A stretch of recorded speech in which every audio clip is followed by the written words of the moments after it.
You are all weirdos. Weird science is the revolution. Weird science is the revolution. Hello, everybody, and welcome back to the Weird Science Comics YouTube channel, where I don't know if this is breaking news, but I'm going to hit the soundbite anyway because I like it so much. But what DC did today was release the creative teams that will be involved in this summer's Night Terrors event. If you're not aware, Night Terrors is with a K, and it's also a horror event happening in the scariest months of the year, July and August. Now, when it was first announced, I didn't see a lot of people getting excited about it. And what scares me is these 2-month events. If you've been reading DC for a bit, you know they tend to do this. The last time was in Future State, and I was worried then, as I am worried now, that this is going to be more of a jumping off point for people than a jumping on point. But if you are somebody who's like, yeah, I'm not going to get involved in that, just remember that in September, we're going to have a lot of Dawn of DC books hit, a bunch of creative team changes. So I would end up, if you're not going to get involved in Night Terrors, you know, go on a 2-month holiday and then come back in September when things will really matter, because they release the creative teams on these books. And really, that's the scariest thing of the whole event for me. And it feels like DC came to me and said, Jim, can you write down your least favorite writers that are at DC right now? And I'm like, oh, that's easy. Okay, Matthew Rosenberg, Teenie Howard. I know Danny Lore hasn't done much, but Danny Lore. And then they grabbed the list and said, haha, we punked your ass. We're actually going to assign books in the Night Terrors with your list. I'm like, why are you mind freaking me? Where's Chris Angel? Is he mind freaking me? Because why would you do that? Why would you get my least favorites and put them on books? I think they're just, they hate me, I guess. But so when we go into this, I'm going to try to be positive. But I mean, it's one of those things like Ice Cube once sang, I tried my best, but my best wasn't good enough. And I think that's what's going to happen here with me, because I don't know about this, but if you're not familiar with Night Terrors, here's a little rundown of what it will be. It was announced in February, and Night Terrors is a summer horror-themed DC event launching in July. The event's opening one-shot, Night Terrors First Blood #1, does not have to do with Rambo, but be cool if it did, comes out July 4th from writer Joshua Williamson and Howard Porter. And we'll see Batman, Superman, and Wonder Woman, as I call the Trinity, uncover the death of one of their first enemies within the Hall of Justice.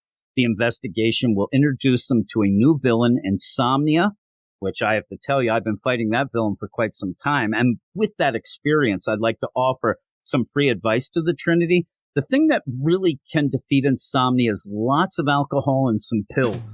That usually does it, but I don't know. They might go a different route. Now, Insomnia will use their deadly powers to plunge the entire DC universe into darkness, as heroes and villains alike have to confront their worst nightmares. Okay, that sounds decent enough, and that will continue on with a 4-issue main event book by Joshua Williamson, with art by Giuseppe Camuncoli, Stefano Nessi, and Casper Wingard. And Casper Wingard, I believe, might be the center for the Raiders. I don't know.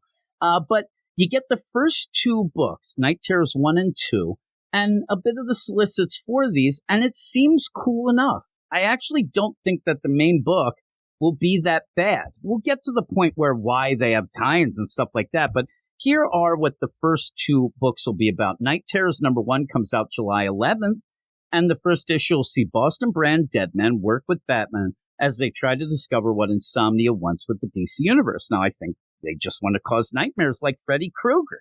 That's what I think. Maybe they're even battling Freddy Krueger. I don't know. But that sounds okay, and I love Deadman, just as long as it's not that bastardized version that we got in Wonder Woman from the Clune Rats. I mean, that was not good at all. How dare you? But we're not getting that. See, some things are working out here. Night Terrors #2 will follow on July 25th, and that issue will see Wesley Dodds the Sandman join the action as he works with Batman and Deadman to investigate a case that ultimately sees them run into Insomnia's deadly army, the Sleepless Knights. Now, that's with a K, and it makes me giggle every time. But when is this well going to run dry? This K with Knights. It's got to come to an end at some point, but maybe not. It makes me giggle every time. So that's the Joshua Williamson stuff. And yeah, I think that a lot of people are wary of Joshua Williamson on event books. I mean, to be nice, that Dark Crisis was utter horse crap. So, with all that, I'd be worried too. But he is, if you remember, I mean, not so much at DC, but he is a horror comic writer. He ends up having that Last Ride right now. He had stuff like Nailbiter, and he even had that Frostbite book that was pretty good. I think that's what it was called back in the day. That he does do horror a little bit better. It seems like he gets more inspired with that. So I could get behind his stuff here. And maybe DC just should have made this, a one-shot followed by a 4-issue event book, but no tie-ins. You don't need tie-ins. I mean, the tie-ins, for the most part, in that Lazarus Planet is what brought that crashing down, and it always happens. But, they want to end up hitting the cash register, and they want to end up making some money on it, so they always do add these tie-ins. But I'm going to get into the tie-ins now, and this is where I was talking about the creative teams, and all this sounds like a bunch of hogwash, as the kids say, and I don't know why they would do this, and I don't know how anybody could read these and think, boy, that sounds cool. That sounds scary. First up is Night Terrors the Joker #1. Now, it makes enough sense that Matthew Rosenberg is writing this because he's writing the Joker, the Man Who Stopped Laughing. I don't know if you're aware of the sequel, Jimmy, the Guy Who Stopped Reading, but it makes sense enough, except it doesn't make sense that book's still going on, in my opinion. But you get this, and okay, here's the first one, the Joker, huge character. What are we going to get here? The Joker's a scary guy. What could possibly scare him? This might be really cool. All right. It releases on July 4th, written by Matthew Rosenberg and Stefano Raffaele, and we'll see the clown prince of crime faces all-time greatest fear, an office job. Yep, we're going to play that game. We're going to be all jokes. And why? Why are we doing this? This already just, I'm out. I'm out right now with this, but it continues. And this solicit's only a couple sentences long, but it goes on way too. When you're the clown prince of crime, what kind of nightmare do you have? Working a 9-to-5 office job. Oh my goodness, you did it again, Matthew Rosenberg. You are so funny. How will the Joker handle meetings that could have been emails? Oh, all right, you already went too far. It's like Matthew Rosenberg, and I don't know that he wrote the solicit, but this is the idea of it. And if you've been reading The Man Who Stopped Laughing, when he's going in hard against In-N-Out Burger, or, oh my God, that LAX, what a nightmare, right? That one was just right into the ground. It's just not funny. I don't find him a funny guy at all. But he also continues, well, why did management cancel Bring Your Child to Work Day? I don't know. Who? I don't care. Who will want to make small talk at the coffee machine? Somebody who likes small talk? I don't know. Who? I wish it said, who's going to say working hard or hardly working? Because that'll be in there like 7 times. What is Alexis going to pick up for lunch? I don't know. Cheesesteaks, maybe? Soup? And who is the masked madman terrorizing Gotham at night? All right, at least the end seems something, but that just sounds awful. I don't need that. I mean, why would you end up buying that just to have just lame jokes? It could be better. Again, let's wait and see. But I think I'm reading the writing on the wall, and now I'm depressed. That's what it ends up doing. I love the idea when somebody thinks they're funny, but they're more depressing than anything else, because anytime I think or read anything from Matthew Rosenberg, I want to jump off a roof.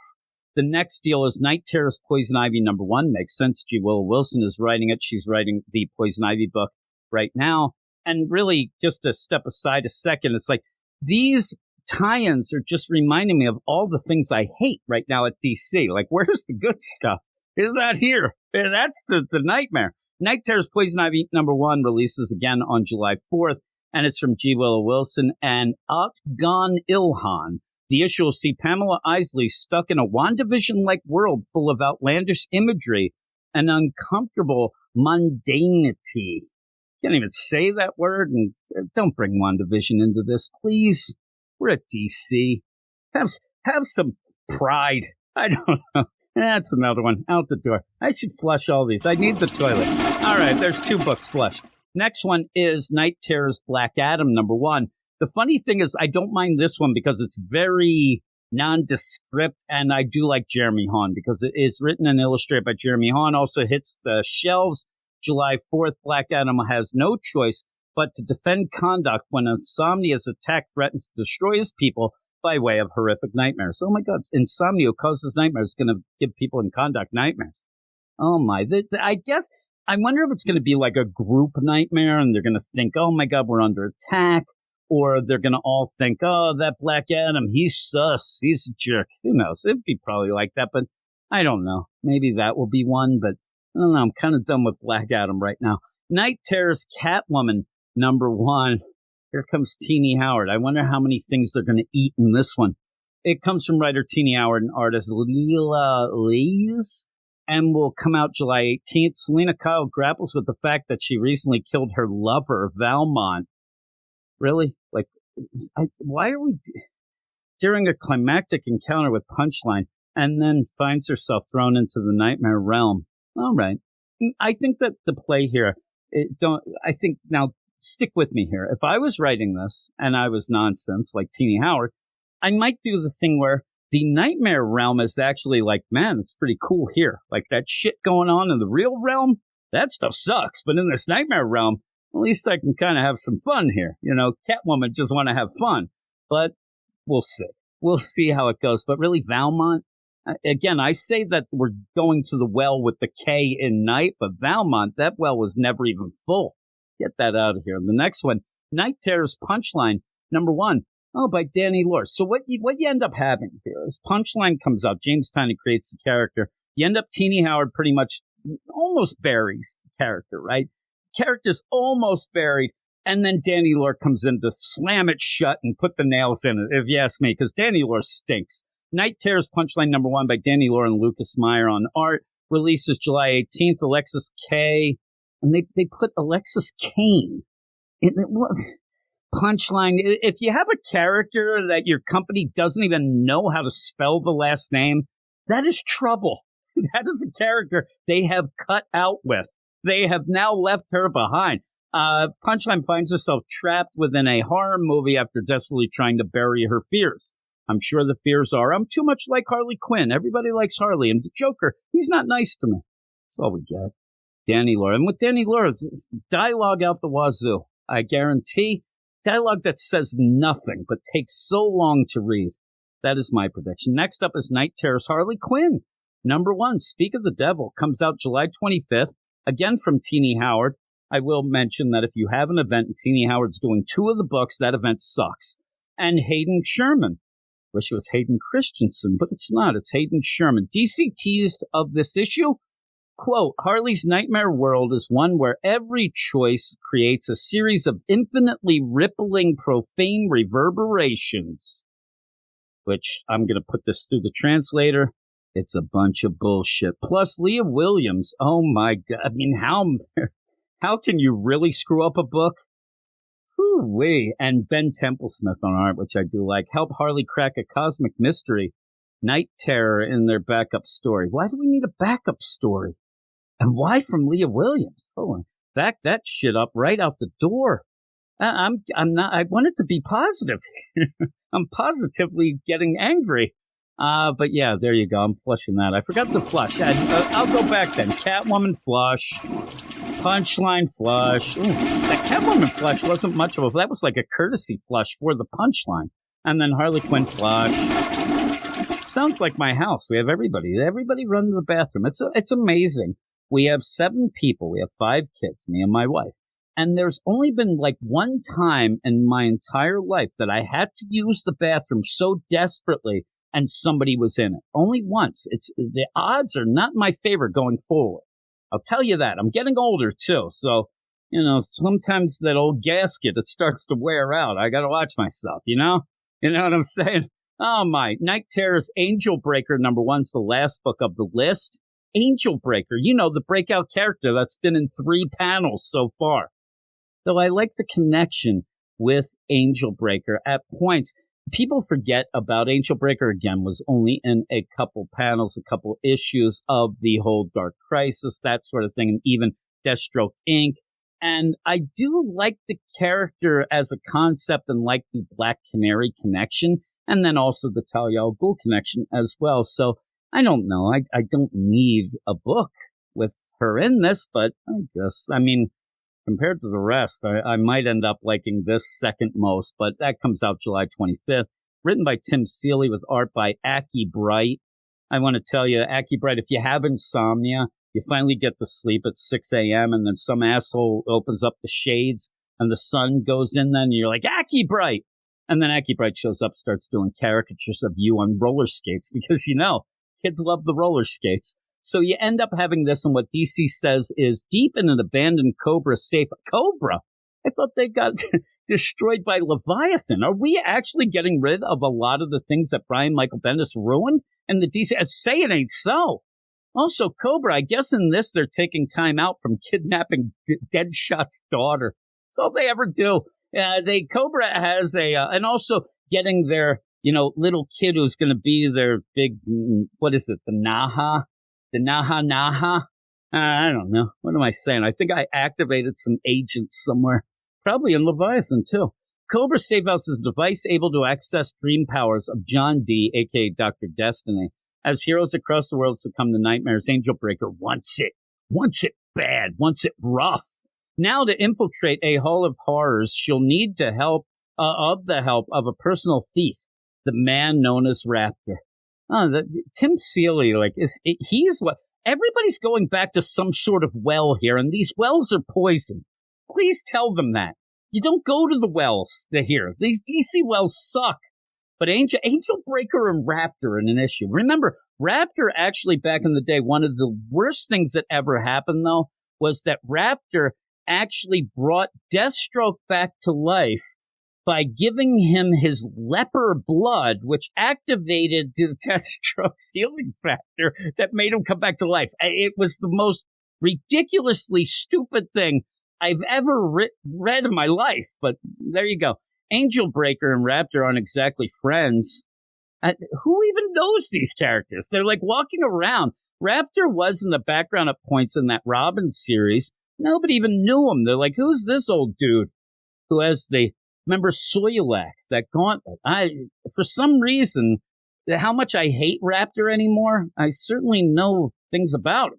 Can the mysterious Merc trust a man who feels nothing but grudges as the strange pair encounter a horror as old as the Coda Sisterhood and even more dangerous? I don't even know what that What the hell is even that? I don't even know what that said at the end.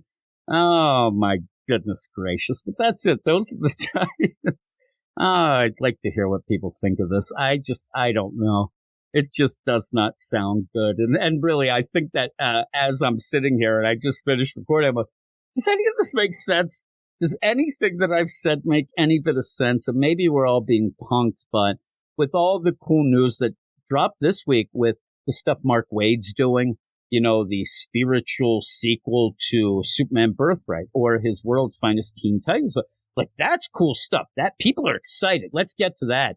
And then you get this, and it's just like, all right. And usually what happens, I think a lot of people are like me, unfortunately for them, but you end up wanting to see these creative teams. Okay, you can tell me all about the horror show that we're going to get in July and August, but who's involved? Who's going to be writing it? And the minute that I saw Teenie Howard, Matthew Rosenberg, Danny Lore, Leah Williams, you just have to all right, like this is really going to suck. But maybe they'll get lucky.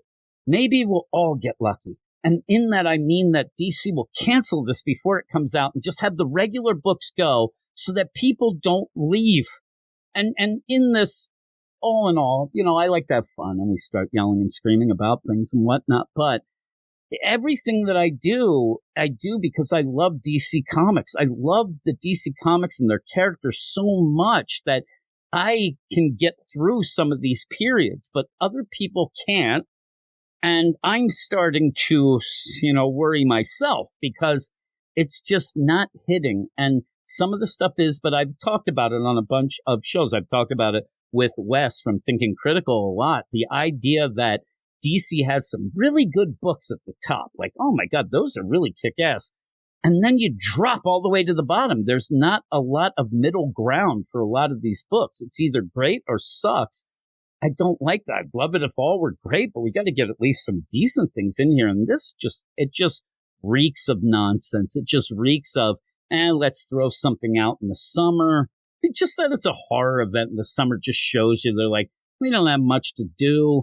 They want to shut down the books so that with that Wonder Woman and the Flash get completely shut down because they're going to restart in September. That gives Tom King on Wonder Woman and Cy Spurrier on the Flash a little bit more time to get those ready. I get why they do some of these things, but this doesn't seem good. But again, let me know what you think. Let me know what you are looking forward to, not looking forward to in the comments below, because I want to get excited. Get me excited about this, please. Can somebody excite me at all? That's all I ask, is somebody excite me for a little. But just let me know what you think. And yeah, that's it. Please subscribe, like, enable, all that. But there we go. I'm going to go and be depressed now. But thanks, everybody. And I'll talk to you all later. You are all weirdos. Weird science is the revolution. Weird science is the revolution.